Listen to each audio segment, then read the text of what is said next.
Vine cap aquí, no m'escriguis més, que així no puc viure. El pols me tremola quan toc la guitarra i te faig cançons. Comença a fumar i sé que me fa mal i a tu no t'agrada. Què vols que te faci si els nervis me mengen, ses forces flaquegen, no saps quina lluita que tinc a dins mi.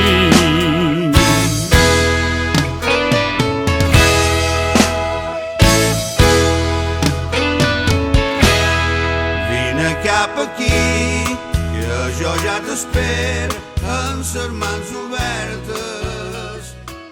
Un aspecte que cal destacar d'aquesta Bienal és el mestissatge cultural.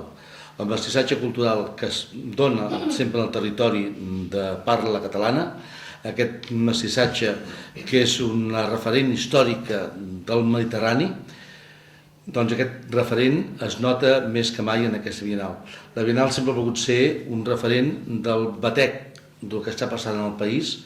Aleshores, hem agafat sempre ciutadans de Catalunya, gent que viu i treballa a Catalunya, que es fa aquesta terra seva, i a partir d'aquí, amb llenguatges i amb formes de ser diferents, ens ve i ens presenta una forma d'expressar, com diu el lema d'aquesta casa, llengua, cultura, país, doncs una llengua, un llenguatge, que és el llenguatge universal, que són les arts. Per part meva i com a representant del jurat, el primer que volia dir és que aquest tipus d'iniciatives i de tasques han de ser, i en aquest cas em sembla que es compleix, beneficioses, diguem-ne, per els tres agents principals, diguem-ne, del món de l'art.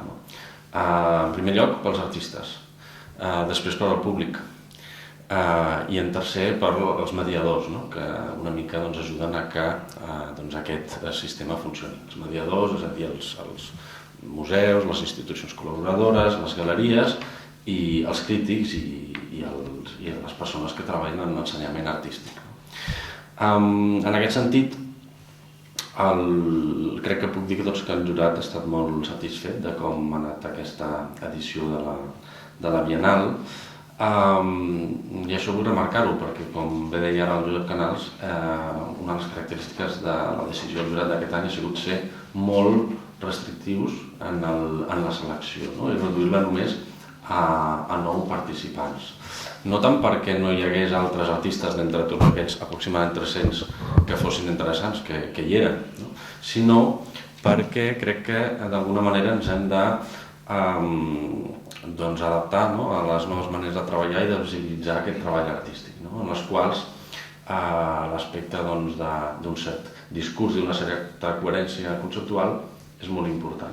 I aquest discurs i aquesta coherència conceptual es perd en exposicions miscel·lànies, en exposicions massa heterogènies, amb massa participants. És millor marcar aquesta línia de rigor, encoratjar els artistes joves a que es presentin en següents edicions, perquè hi havia, com deia abans, artistes molt interessants, però això sí, els que han estat triats, els que ho estiguin, perquè la seva proposta per a aquesta Bienal era la més coherent i la més consistent, i a més perquè puguin, diguem-ne, que aquesta exposició realment pugui donar, diguem-ne, una idea prou correcta de la categoria i de la dimensió de les seves propostes.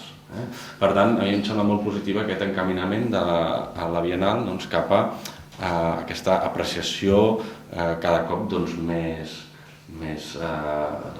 seriosa, més concentrada del treball artístic dels artistes joves. No és el primer any en què hi col·laborem, si no vaig errat, des de la 14a edició, per tant és la tercera convocatòria de la Bienal en la qual hi col·laborem. Nosaltres tenim 3 línies d'actuació, una que és la preservació del medi ambient, que potser és l'àmbit en el qual primàriament hem estat més coneguts, amb la cooperació social, però també amb l'art, la cultura i el pensament. I dins d'aquesta col·laboració en el tema d'art, cultura i pensament, nosaltres tenim una línia prioritària per l'art mediterrani. L'art mediterrani entès amb el que és contemporàniament l'art mediterrani, que és el creador que viu i treballa als Països Catalans, tal com ha comentat el senyor Canals anteriorment. Sortim al carrer i trobem gent de diversos llocs, de diversos orígens, i en aquest sentit doncs, també s'expressen. Crec que el potencial més important que ens motiva a nosaltres de participar en aquesta Bienal és perquè és de creació, i de creació jove i de creació nova. I com el senyor m'indica, la creació és lliure i no estem en una Bienal de pintura ni en una Bienal d'escultura, estem en una Bienal de creació, de qualsevol tipus d'expressió. I això per nosaltres és un potencial important. Com ha expressat abans el membre del jurat, aquest any hi ha la tendència que hi ha pintura, altres anys hi ha tendència en fotografia. El creador és això, creador, i crea allò que vol. I per últim, remarcar el nostre interès també en el fet que hi ha la itinerància que abans ha expressat el senyor Canals en aquesta exposició. És a dir, és una exposició d'art contemporani, de creadors nous, però que no es queda reclosa a Barcelona, que és el que és habitual perquè tenim aquesta forma d'operar, amb aquest centralisme barceloní, sinó que comença a Sant Cugat, que és el bressol d'aquesta Bienal, va per diferents poblacions. En aquest moment ens ha comentat el senyor Canals que ja tenim 10 llocs concretats, però poden arribar a ser-ne ben bé 20. És molt important portar una exposició a Mollet, portar una exposició a Sant Joan de les Abadesses o portar-la a Balaguer, perquè probablement d'una altra manera no podria ser. I per nosaltres és un dels potencials més importants. El creatiu per una banda, però el territorial també per una altra, perquè qui sap si no pot motivar que altres nous creadors s'apuntin i el carro de la 17a edició també s'hi afegeixin. Vull agrair també tant la llavor de l'Ajuntament de Sant Cugat des de la primera edició en aquesta Bienal. Penseu que estem parlant d'una 16a edició i això vol dir que són bienals, estem parlant de 30 anys, oi? 31 anys, vull dir que no és una cosa que comenci. I per tant, això també li dona més importància en aquesta convocatòria. Agrair a tots els ajuntaments que també hi col·laboren i també remarcar l'empenta que sempre des del primer moment ens ha transmès el senyor Canals com a motor d'aquesta exposició. Gràcies a tots. Perquè Òmnium recolza la llengua, la cultura i el país, però normalment recolzem aquelles manifestacions artístiques que fan servir la llengua com a vehicle d'expressió. I en canvi, per nosaltres això és una certa limitació. És a dir, que no puguem, diguéssim, d'alguna manera, encara que sigui de manera modesta i molt, si volen, molt simbòlica, el fet de recolzar manifestacions molt importants de la cultura que a través, per exemple, de les arts plàstiques. I en aquest sentit, doncs, el fet que puguem acollir, encara que sigui molt modestament, la Bienal a Òmnium és una manera de compensar un cert dèficit que tenim des d'un punt de vista, diguéssim, de cultural tenint en compte que ens diem Òmnium, que vol dir tot, no? I per tant, hauria d'incorporar, evidentment, alguna vegada fem alguna cosa, alguna incursió i algun recolzament en el camp de la música, sobretot de la cançó en català, i també molt menys doncs, amb les arts escèniques, i per tant, però l'ocasió aquesta de poder col·laborar amb la Bienal, que repeteixo molt modestament, en la presentació d'una iniciativa que neix a Sant Cugat, com alguna vegada com ja s'ha comentat, i que té una tradició important i que intenta justament reactivar i difondre la pintura i totes les arts plàstiques a través d'aquesta Bienal i que es va escampant per tot el territori del país, per Andorra aquest any veig també,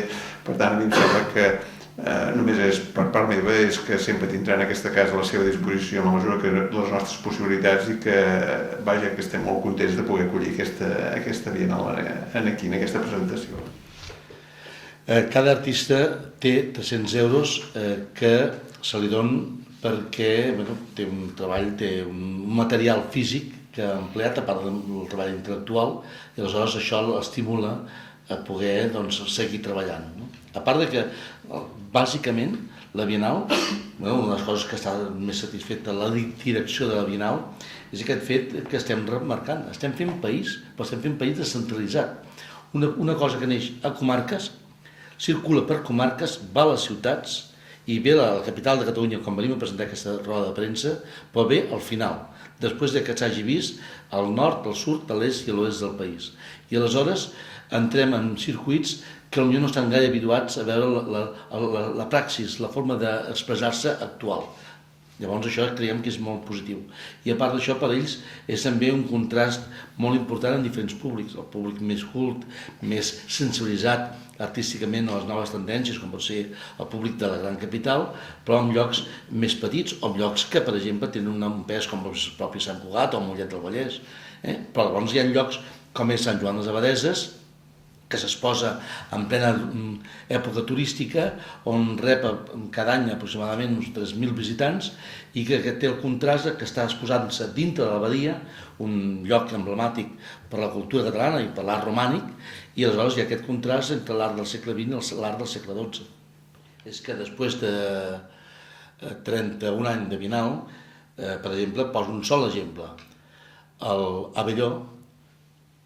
Avellí, representant de l'estat espanyol a l'última Bienal de Venècia l'any passat, va participar a la Bienal l'any 82 amb un currículum igual de petit que aquests artistes que es presenten ara. Però un exemple.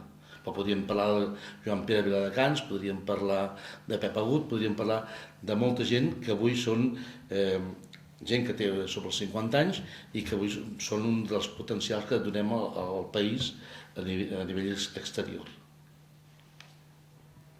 El primer agraïment per ells i encoratjament, com deien els companys de taula i l'Àlex Mitrani, encoratjament als artistes, felicitació als artistes i encoratjament als artistes perquè continuïn amb les seves carreres, i com que sóc l'últim en parlar, doncs agrair també a tothom el seu paper, diguem-ne, en aquesta empresa comuna. A en Josep Canals, per mèrit propi i acumulació, diguem-ne, d'experiència i d'entusiasme i d'empenta, a Òmnium, que ens acull i que ens ajuda a donar a conèixer aquest fet important arreu del país, a la CAM, que com deia ja és el tercer any, la tercera bienal que dona suport en aquesta aventura, a tot el jurat a través de l'Àlex Mitrani i a vosaltres per estar aquí. Per part del Museu de Sant Cugat i de l'Ajuntament. Moltes gràcies a tots.